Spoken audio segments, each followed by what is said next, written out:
I'd like to call the Butte-Silver Bowl Council of Commissioners regular meeting for Monday, December 22nd, 25 to order. Clerk, could we please have roll call? 9 present, 2 absent. 9 present, 2 absent. Please note that Commissioner Mankins and Commissioner O'Leary are absent from tonight's meeting. And then also want to note that and recognize Commissioner Anderson has stepped aside from his seat, but I want to thank him for his years of service to this commission and his dedication to Butte-Silver Bowl. So we're going to miss him up here, and then we will be looking forward to sitting a new council member up here in the next month or so. Next, we'll move to the prayer and the pledge. Clerk, Commissioner Walker, could we please have?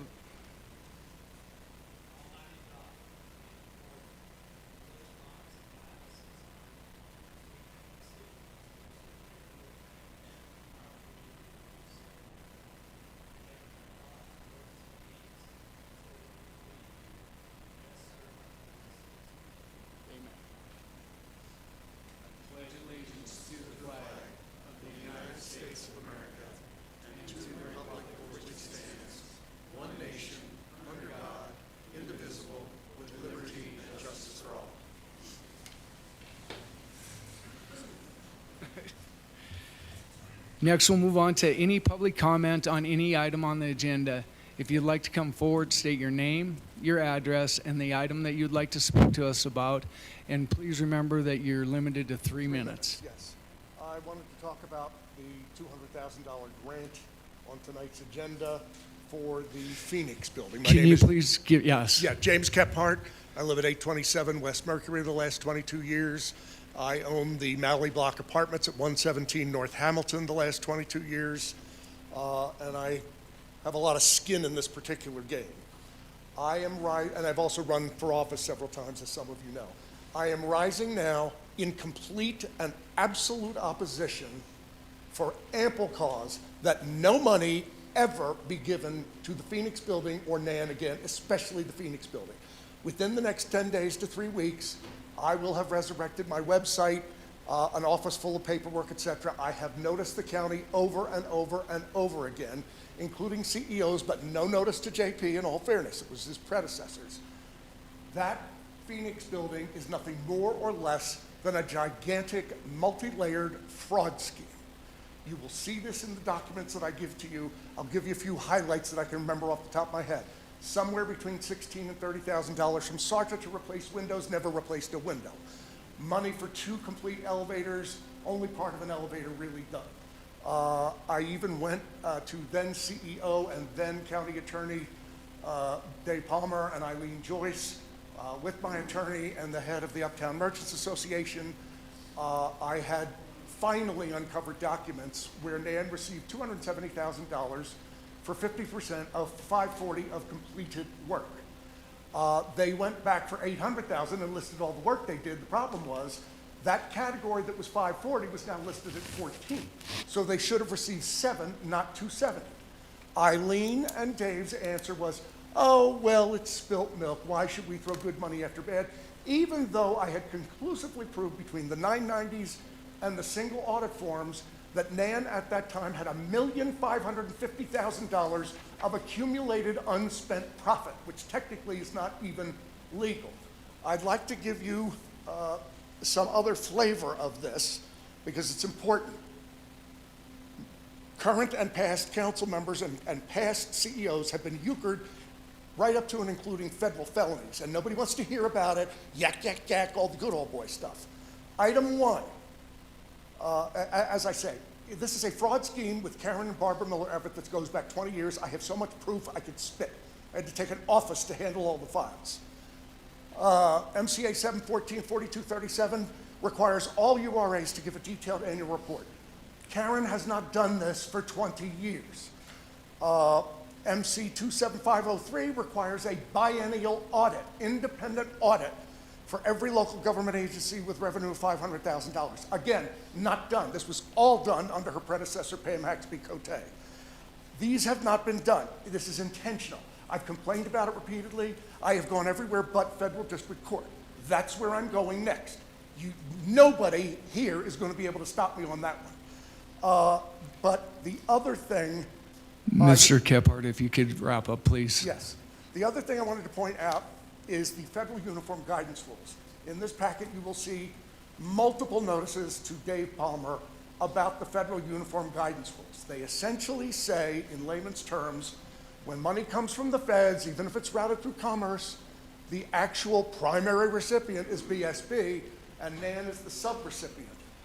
The federal guidance rules require you to assume the probability of fraud, to vet them thoroughly, put them on a short leash. And if anything comes up, they are to be cut off completely from federal monies and frankly, state monies as well. Thank you, Mr. Kephart. I'm going to have to cut you off here. Thank you. Thank you for your time.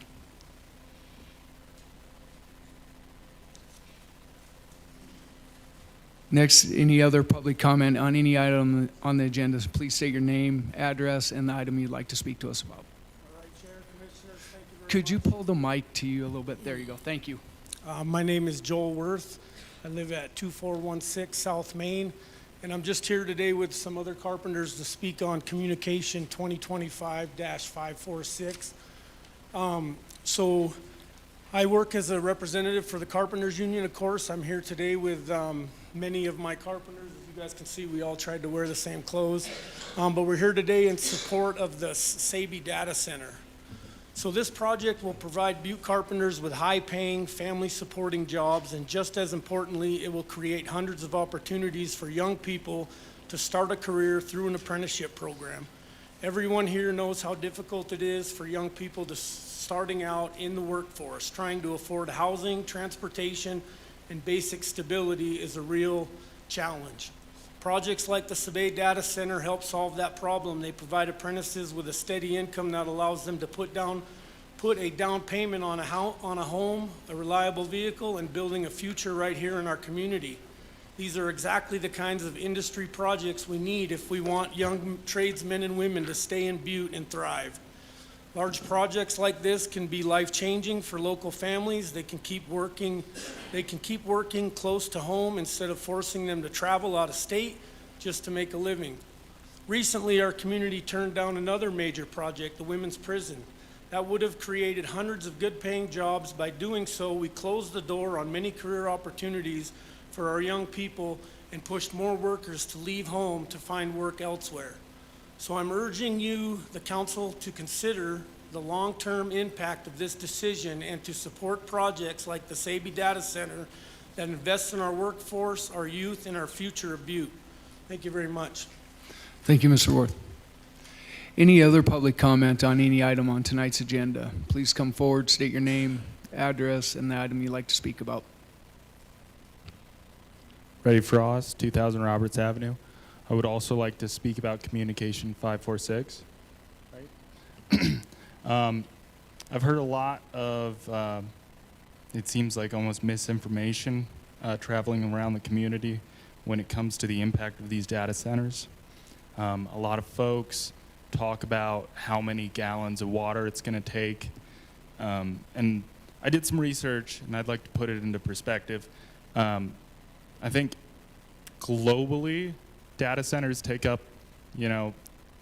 maybe like 100 million gallons per year.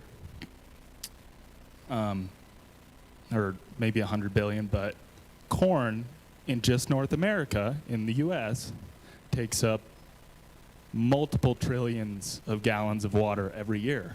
So that, and most of that just goes into ethanol, 50% of corn grown in the US.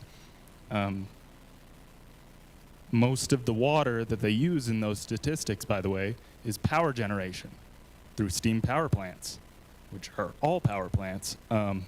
Most of that water is returned back to its original source. And if it is contaminated, it goes to a wastewater treatment plant as per code. These are going to be a good thing, these data centers. If you really mean it when you say that you're pro-labor and you're pro-local labor, you will vote in favor of the data center when it comes time. Thank you. Thank you, Mr. Frost. Is there any other public comment on any item on the agenda tonight? Please come forward, state your name, address, and what you'd like to speak about.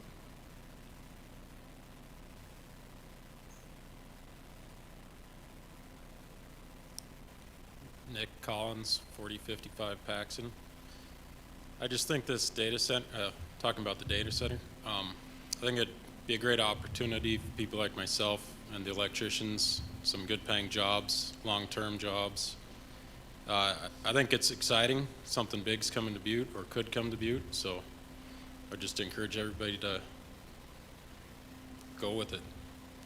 Get Butte growing and keep us growing more than we have in the past decades. Since I've been young, it's kind of been stagnant, and I'd like to see something happen with Butte. That's all. Thank you. Thank you. Any other member would like to come forward?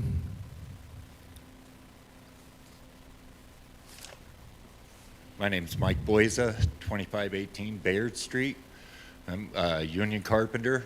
I personally have worked on 2 of the data centers, and they're life-changing. It's to increase our wages around here.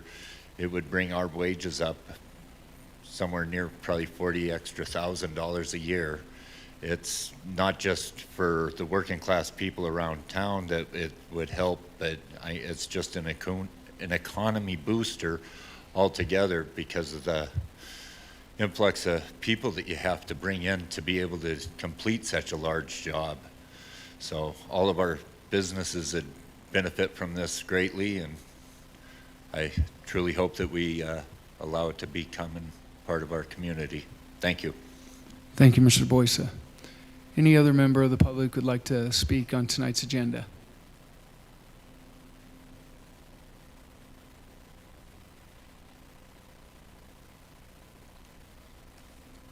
I'm Matt Coyne with the Laborers Local 1686, new BA here, and came up to talk a little bit more about what Joel was saying on the data center, on the SAPI data center. I just think this data center means real jobs for Butte people, not temporary gigs, not seasonal work, steady construction, and that's including utility, concrete, infrastructure that puts local people to work right here at home. So these jobs require a lot of site prep, excavation, foundations, underground utilities, road access, fencing, long-term maintenance. That's real work. That's for skilled labor, skilled work. It's a lot of jobs for Butte. I would really like to see that come here. Like Joel said, it keeps people from having to leave town. It keeps us home. It keeps us not having to chase hours, chase paychecks. So that's pretty much all I have there, but I really hope that you guys do back this because I think it's going to be very good for Butte. Thank you, Mr. Coyne. Is there any other member of the public that would like to speak on tonight's agenda?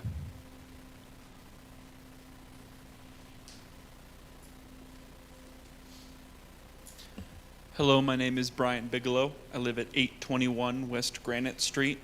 For the sake of brevity, I speak in support of the data center coming to Butte. I will add that unlike the ultra-wealthy who hoard the money they receive, we, the working class, through bills and resources, are forced to spend that money. So all these extra wages that will be coming to us from this data center, should it come to Butte, will be going back into the community as we pay rent to Butte apartments, pay mortgage for Butte housing, go shopping at Butte grocery stores and support local Butte businesses. All that extra money that we rely on to survive and hopefully to thrive will be going straight back into the community. Thank you. Thank you, Mr. Bigelow. Is there any other member of the public that would like to come and speak?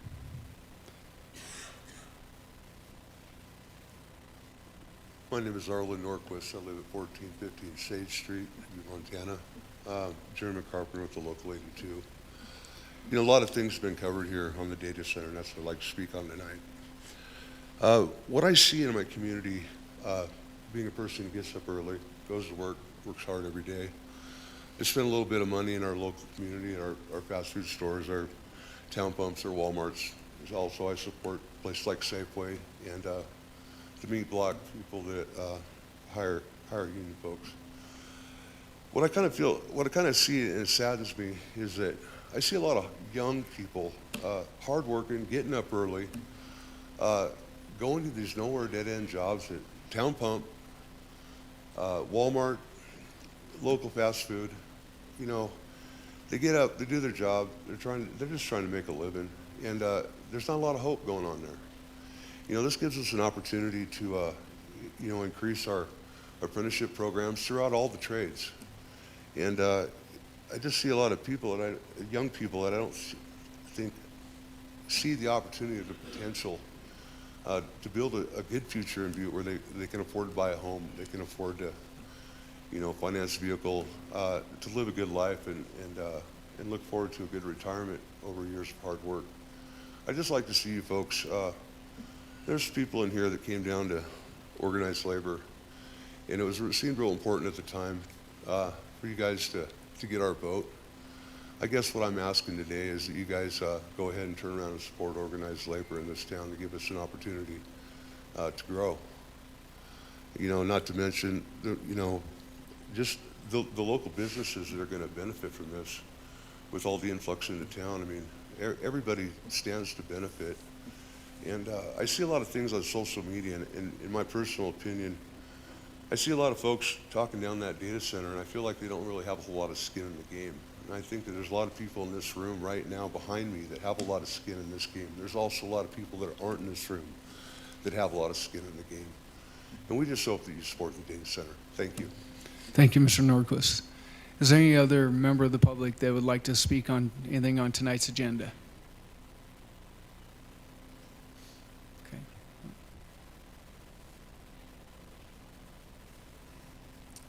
Tanner Burt, 1005 Waukesha, Butte, Montana. Just something that everyone's kind of been talking about is, you know, keeping work local. In my 2 to 3 years as a carpenter, I could tell you that I've worked one job in Butte, Montana, and it lasted for about a month. And then maybe one other job that lasted like 2 days. And everything else I've ever worked, I've had to travel out of town for. There has not been very much construction growth here. And it's kind of finally starting, you know, we see all these new things getting built, the malls getting redone, you know, and it's kind of nice, you know, to just see our community finally grow. And I think the data center is going to be another big step in that direction for us as a community, especially for the younger generation, you know. Like he was saying, we don't have a lot of well, I started out in fast food, you know, and it doesn't feel when you're young, there's a lot of options. And I never thought about labor, you know, skilled labor is an option. And that gentleman right there came through McDonald's one day when I was working the graveyard, and he handed me a card for Joel. And that was how I got started in this apprenticeship. So when he says, when young people learn about these jobs, he means it. They'll jump at these opportunities. It is a life-changing thing. You know, I now have good health insurance for my daughter who's 4 years old. And it goes a long ways just with the whole family thing in general. And, you know, I just think that the data center would be another giant step towards, you know, securing some good jobs in Butte. And just, that's pretty much all I had to say. Thank you, guys. Thank you very much. Is there any other member of the public that would like to come forward and speak? Okay, seeing none? Oh, okay.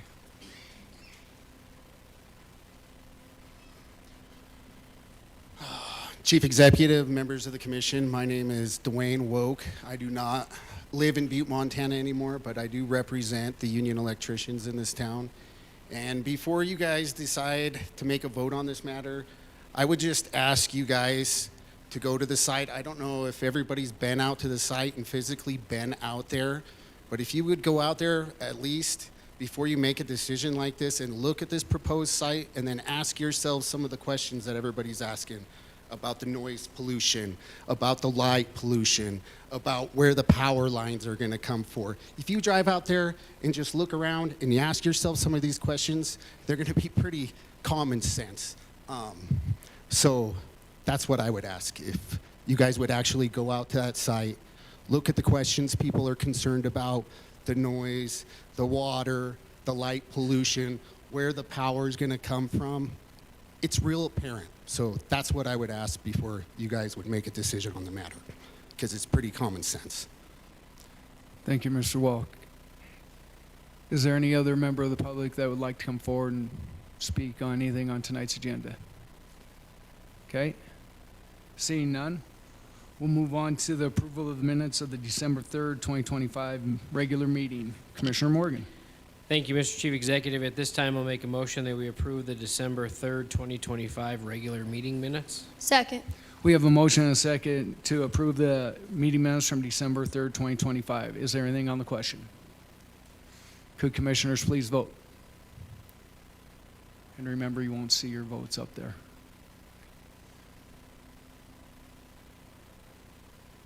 Nine, nay. 9 yeas, 0 nay, motion passes. We don't have any items that are not addressed on tonight's agenda, so I'll move to the Chief Executive's report. First, I want to congratulate Commissioner O'Leary and his wife Jow on the birth of their baby girl. And so congratulations to them and for health and happiness for their baby girl. As we all noticed, tonight we're moved to a Monday, which is rare for us to have a council meeting on Wednesday. Last Wednesday, we had a significant weather event in Butte. And to speak to some of the people in here, but our labor group in Butte-Silver did an extraordinary feat of cleaning up roads, cleaning up trees, parks, taking care of traffic control. Those were the people that do labor in our community that did that. Police and fire were extraordinary. And then I sat there and we set up a command center down at the EOC and listened to our 911, and the calming effect of the thousands of calls that came through the 911 center was extraordinary. So I just want to thank and congratulate our team in Butte-Silver. It makes you proud when you see it just work. James, as our safety coordinator in the community, our health department, setting up a shelter at the Civic Center, Bill Melvin down there with his team. It just was a well-oiled machine that worked well in the face of a really extraordinary event. And if you drove around town much after it, I mean, there's houses that got hit by trees and things like that, but you didn't see the effects very long in the streets of Butte. And so we can be proud of the workers of Butte-Silver and the work that they did, and all the other labor groups that went out and took care of the problems that were addressed in our community. I also tonight want to congratulate Director Frederickson, as his department was awarded $1 million plus grant for the stormwater green infrastructure that will be taken care of down at Father Sheehan Park, which is needed to be addressed for years and years. And this, $1 million sounds like a lot. It's going to take every bit of this and then some to address the issues down there, but it goes a long ways to doing that. So I want to thank Director Frederickson, his team that he worked with to put that together, to get that grant. And so we can look forward to having better days down at Father Sheehan as we get that move forward. Today we met with our ad hoc committee about how we are going to sell Butte-Silver property, and this has been a tough committee to get together, and I'm not saying anything about how hard it is, but we worked really hard at trying to figure out a way of how we set pricing and decide how we're going to move forward with the selling of properties. So the team came up with a matrix also about kind of a formula of how we're going to look to charge for properties, and it all kind of falls within that matrix. And there's going to be some give and take to those things as you look at it, because not everything fits into a box of what property should be sold at what. But we came up with a pretty good formula, and we'll share that with the committee members, and we'll present it to the council up here. I think it's a pretty good formula. We've worked with the county attorney today, talked about it as well, and we think it's at least a workable formula coming forward that we can defend how we're going to be selling properties in Butte-Silver. So more to come on that, but I think we've got a big step forward moving on that. And then also, as we had many members of the skilled labor in here today, and we're going to be developing an ad hoc committee just to talk about the data center. And so with that, we'll be asking people within the community from the different agencies, Montana Tech, BLDC, Chamber of Commerce, a couple representatives from the commission here. And we're going to put that team together just to talk about the impacts of what the data center could be, the things that we should be looking at and investigating. And I know that the Sabi Data Center did send out a link today about their facilities, and I think, correct me if I'm wrong, Barb, did that get sent out to commissioners today? So that everybody should have seen that, and so please look through that, and if there's any questions or anything, we can reach out and we can talk to them or ask questions internally here. So I just, I know this is a big impact to the local community, and we need to do our due diligence, and so we want to make sure that we do that. And so I just wanted everybody to be aware of that, and we'll make that available on Butte-Silver website as well. We'll get that posted onto there as well, but I want to make sure the council had that first. So with that, I'm going to close out the chief executive's report, and we're going to move to section 1, consent agenda, A 1 through 4 and B 1 through 22. Are there any segregations and/or friendly amendments? Commissioner Healy. Number 7, communication number 2025-591. That's item number 7, communication number 2025-591. Is there any other ones? Commissioner Fisher. Thank you, Chief Executive. I'd like to segregate number 13, 25-597. That's, yeah. Item number 13, communication number 2025-597. Is there any other segregations and/or? Seeing none? Commissioner Morgan. Thank you, Mr. Chief Executive. At this time, I'll make a motion that we approve the consent agenda. A, the committee reports 1 through 4. B, communication 1 through 22 with the exclusion of number 7, 2025-591, and number 13, 2025-597. Second. We have a motion and a second to approve tonight's consent agenda. Is there anything on the question? Could commissioners please vote? And I'm not sure when we're done, but would anyone like to change their vote? Clerk, please record the vote. 9 yea, 0 nay. 9 yea, 0 nay, motion passes. Moving to item number 7, communication number 2025-591, Karen Burns, Community Development Director, requesting Council of Commissioners authorization to schedule a public hearing on December 23rd, 2025 regarding a $200,000 grant to assist with the redevelopment of the Phoenix Building, which creates the need to establish unanticipated revenue to the 2025-2026 budget. Commissioner Healy. Thank you, Chief Executive. I just was wanting to give Director Burns, can she answer to what Mr. Kephart, for those of us who don't really know what's going on? Commissioner Healy, I don't think that although Mr. Kephart circled that into the $200,000 grant, he really kind of brought up issues outside of the grant. And so I could have Director Burns come up and answer to the $200,000 of the grant, but really not to the other questions that were addressed in the public comment. Okay? Would you like Director Burns to come up? Okay. Okay. So, Commissioner Fisher. I know, but Commissioner Fisher raised his hand to maybe make a comment. Thank you, Chief Executive. I would ask Mr. Gebhardt if he wanted to come up and finish his comments.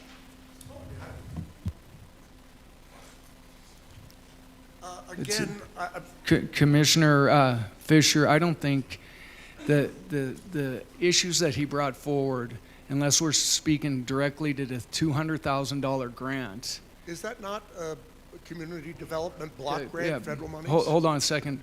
I'm going to ask the county attorney on this, on how this is going forward. County Attorney Enruth. Chief Executive Gallagher, Commissioners, yes, as a point of order, the communication specifically is in relation to the $200,000 grant that is being given to the Phoenix Building which I think Director Burns brought up and put the communication in front of the council that it needs to be put in as unanticipated revenue for the 2025-2026 budget. Looking at Mr. Kephart's letter that he provided to us with regards to any kind of audits or anything outside of what is specifically in this communication, if he has any other additional comments on this communication or questions, they need to specifically relate to that. Otherwise, it's outside of the communication. Yeah, Thank you, actually, thank you, County Attorney Enruth. Hold on for a second, Mr. Kephart. We'll keep our point of order how we go forward here. So Commissioner Fisher, go ahead. Thank you, Chief Executive. If Mr. Gephardt would like to stay on the subject, I ask that he speak. Thank you. Thank you, Commissioner Fisher. Mr. Kephart, if you could speak directly to the I'd be happy to limit it to communication. the $200,000. That's really the important point. From what I saw in advance of the meeting, the $200,000 seems to be earmarked from CDBG monies, which are federal monies, which brings in the federal uniform guidance rules. To the best of my knowledge, there was a time the county had a uniform guidance rules compliance officer. We don't anymore. The county has been basically spitting in the eye of the uniform guidance rules. If you give them $200,000 of CDBG money, with the county already on notice and soon to be on notice again of all the fraud, abuse, and waste at the Phoenix building in years past, you're in violation of the uniform guidance rules. That's what really concerns me, is that's a federal felony. Everybody's playing with the federal felony on these uniform guidance rules. And this yuck, yuck, yuck, Karen gets to do whatever she wants, it's insane. There are other legal issues as raised in the audits, et cetera, but that $200,000 screams federal felony under the uniform guidance rules. And for those of you who are not aware of it, for 25 years, I was a tax lawyer in Philadelphia, and I have a master's in tax from Temple University Graduate School of Law. The uniform guidance rules are very complicated, but they are also very simple in layman's terms. You are to, the county is the recipient, NAN is the sub-recipient. When you have monies, it doesn't matter that they come through commerce, they're still federal monies. And all of those rules apply to you, or any number of you can spread it around, and I'll try to get it scanned into everybody tomorrow. But it's, the gist of it is A, you assume that there's fraud.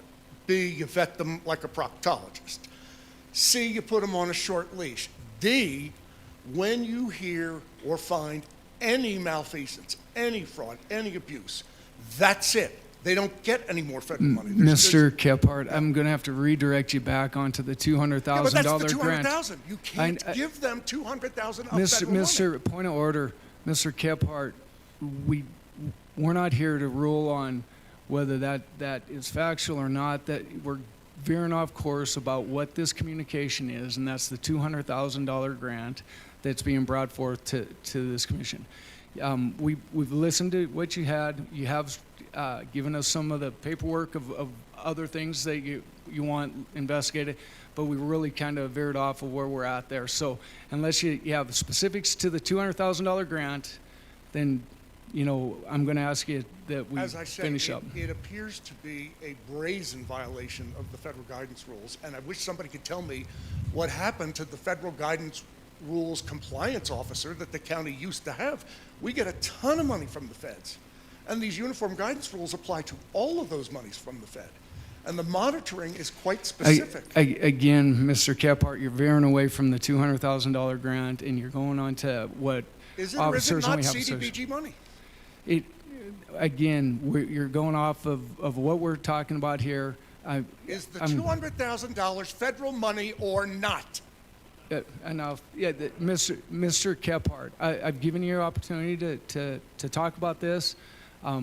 If we stay on there, it's a grant that is being passed through the federal government. Yes, that is. Yes, that is. Federal uniform guidance rules apply. Yes. So, but we're not here to argue whether they are there or not. That's not for this communication here. That is not that's not what this conversation is about right now. So if you have anything more specific to the $200,000 grant, then I'm going to ask that we conclude your conversation here. If it's federal money and you give it to them, you violated federal uniform guidance rules. It's just that simple. If it's proved out. All right, thank you, Mr. Kephart. Okay, follow-up, Commissioner Fisher. Thank you, Chief Executive Gallagher. Thank you, Mr. Gephardt. I just wondered if Ms. Burns wanted to clarify if this is a CDBG grant or not. Thank you. Thank you, Mr. Fisher, or Commissioner Fisher. Director Burns. Thank you, Mr. Chief Executive, Commissioner Fisher, members of council. This is a grant from the Montana Main Street program that is flowing down to the Phoenix building. They actually applied for the funding last year, received the grant. We've signed a contract as Butte-Silver as the pass-through to this redevelopment grant that they received. And during the budget process this last year, it was missed in being added to the budget to create the budget authority. And so we are now just creating the budget authority for them to be able to spend these funds for the redevelopment of the building as they applied for through the state of Montana Main Street program. Thank you, Director Burns. And just a clarification on my mistake. It is not federal money that is being passed through there, correct? Correct. Sorry, Mr. Chief Executive, members of council. It is through the Montana Main Street program, and they are not funded with federal dollars for that program. Thank you for that clarification, Director Burns. Follow-up, Commissioner Fisher, and then we'll go to Commissioner Thatcher, and then back to Commissioner Healy. Thank you, Chief Executive Gallagher. Thank you, Ms. Burns. Appreciate the clarification that that was not a CDBG grant, that was a state grant, and that was clarified in the budget some time ago. Thank you. Thank you, Commissioner Fisher. Commissioner Thatcher. Thank you, Chief Executive Gallagher. I was just going to say that before Commissioner Fisher called Director Burns up here. It very clearly states in the letter where this grant comes from and that it's not federal money. So thank you. Thank you, and that was my mistake of saying that. Commissioner Healy. I was just going to make the motion to hold in the committee of the whole pending public hearing. Okay. So we have a motion and a second to hold in the public in the committee of the whole until the public hearing. Is there anything on the question? Could commissioners please vote?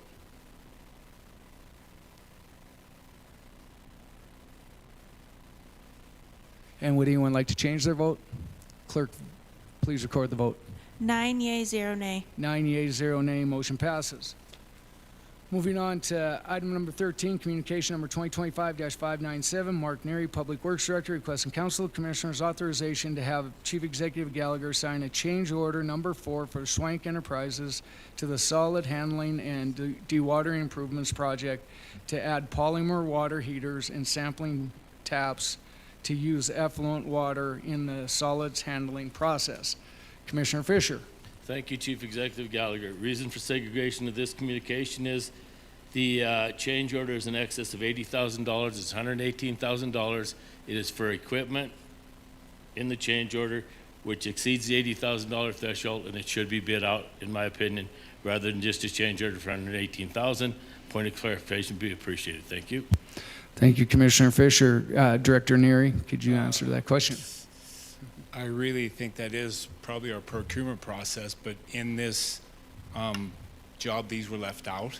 It wasn't that we added them and we had to go out for bid or anything. This was something that was left out of the project that would have been part of the project. This is all ARPA funds, but we've had change orders this way before and we've never gone out to bid on them, but I'm not quite clear on it.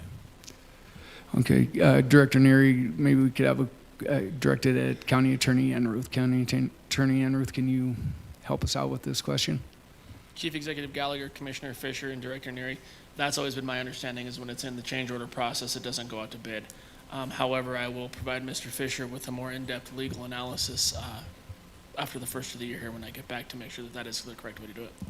Okay, thank you, County Attorney Enruth. This is it. Commissioner Fisher. Thank you, Chief Executive Gallagher. Thank you, Director Neary. Thank you, County Attorney Enruth. We did go through this years ago, the same process, the same procedure, and I believe we had a healthy discussion about this. And I believe it was decided at that time that if it was part of the change order, that it was part of the job where it was work, labor and not material or vice versa, whatever. I believe we discussed that. I'm not sure what the outcome was, but rather than concurring and placing this on file, I think it'd be wise for us to make a decision whether this should be bid out or not, just so that we know that we're not having a problem. But I'm willing to listen. Thank you. Commissioner Fisher, Director Neri.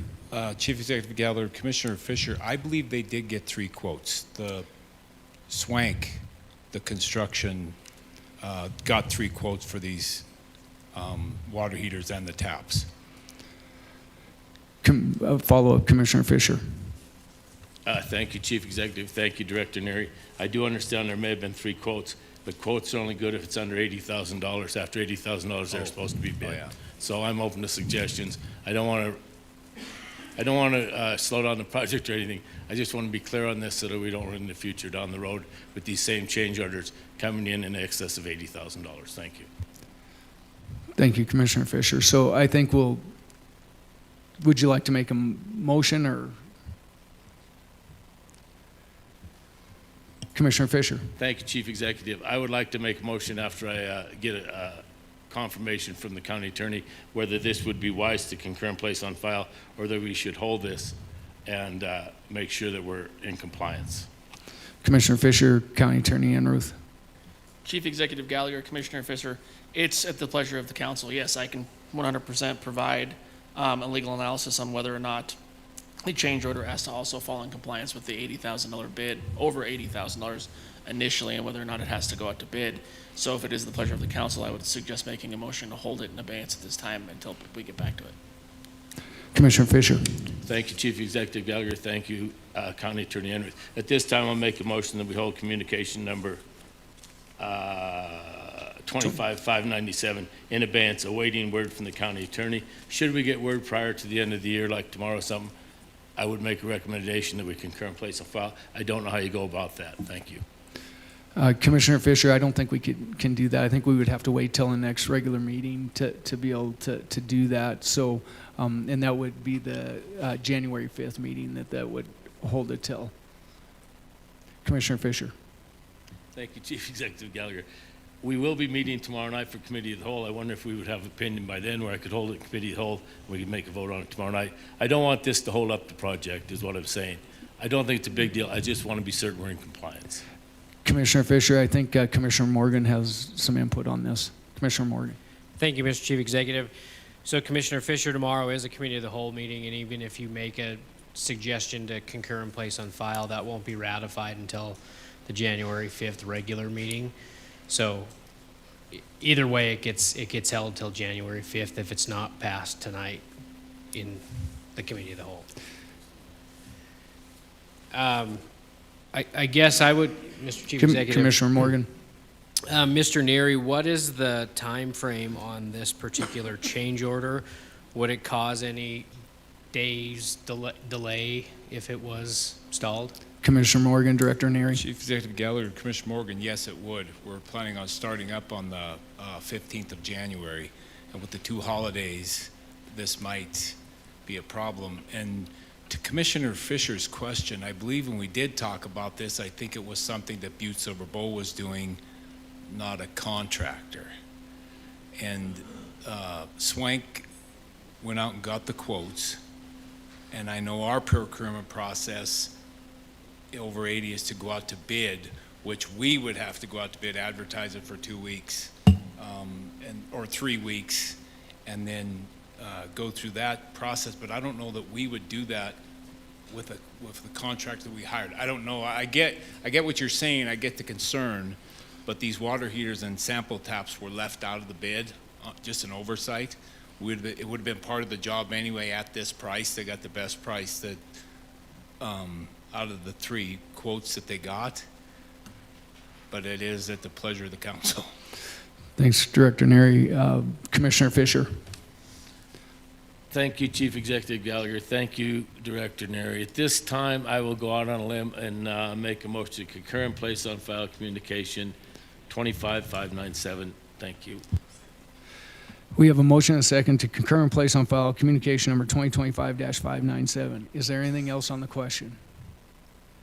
Could commissioners please vote?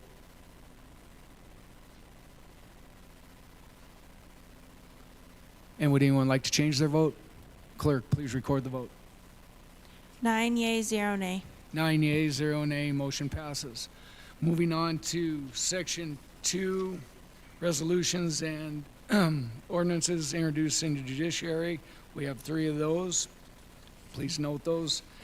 And then we move on to calendar and other meeting events. Please note dates and times of all of the meetings that we have coming forward. And then next, we'll move to any public comment on any item not on tonight's agenda. Seeing none, Commissioner Morgan. Thank you, Mr. Chief Executive. Just as a reminder to the council, we are meeting tomorrow night at 7:30, and then if you have committee meetings beforehand, we're kind of off our normal schedule. We are required to have a quorum, which is now 6 compared to the 7 meeting, since we're down 1 commissioner. So if you are not planning on being here tomorrow, would you please let me know so I can make sure that we have the appropriate quorum to meet tomorrow's meeting? And at this time, I would make a motion to adjourn. We have a motion and a second to adjourn. One quick question. Thank you for all that participated tonight in tonight's agenda. Have a Merry Christmas. And all those in favor? Opposed?